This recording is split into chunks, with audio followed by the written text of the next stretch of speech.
करायचा।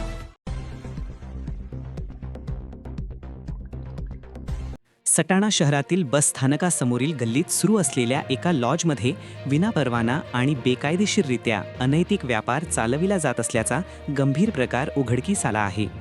या प्रकरणी सटाणा पोलीस ठाण्यात तिघांविरुद्ध अनैतिक व्यापार प्रतिबंध अधिनियम 1956 अंतर्गत गुन्हा दाखल करण्यात आला असून नाशिक ग्रामीण पोलीस दलाच्या ह्युमन ट्रॅफिकिंग युनिटने ही धडक कारवाई केली आहे।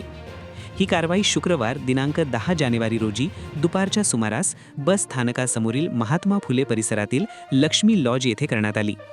मिळालेल्या माहितीनुसार संबंधित लॉजमध्ये कोणताही वैध परवाना नसताना अनैतिक कृत्ये सुरू असल्याचे समोर आले होते। त्या अनुषंगाने पथकाने अचानक छापा टाकून कारवाई केली।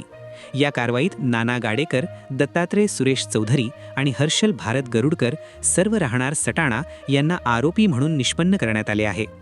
छाप्यादरम्यान पोलिसांनी 16,510 रुपयांचा मुद्देमाल जप्त केला आहे। तपासात असे उघड झाले आहे की लक्ष्मी लॉजमध्ये अनैतिक कुटुंबखाना चालवून बागलाण तालुक्यातील 2 महिलांकडून आर्थिक फायद्यासाठी वेश्या व्यवसाय करून घेतला जात होता। या संपूर्ण प्रकारामुळे परिसरात एकच खळबळ उडाली आहे। या प्रकरणी सटाणा पोलीस ठाण्यात अनैतिक व्यापार प्रतिबंध अधिनियम 1956 चे कलम 3, 4 आणि 5 अंतर्गत गुन्हा दाखल करण्यात आला आहे। सदर प्रकरणाचा पुढील तपास पोलीस निरीक्षक योगेश पाटील यांच्या मार्गदर्शनाखाली सुरू असून या अवैध व्यवसायाशी संबंधित आणखी कोणी सहभागी आहे का याचा तपास पोलीस करीत आहेत।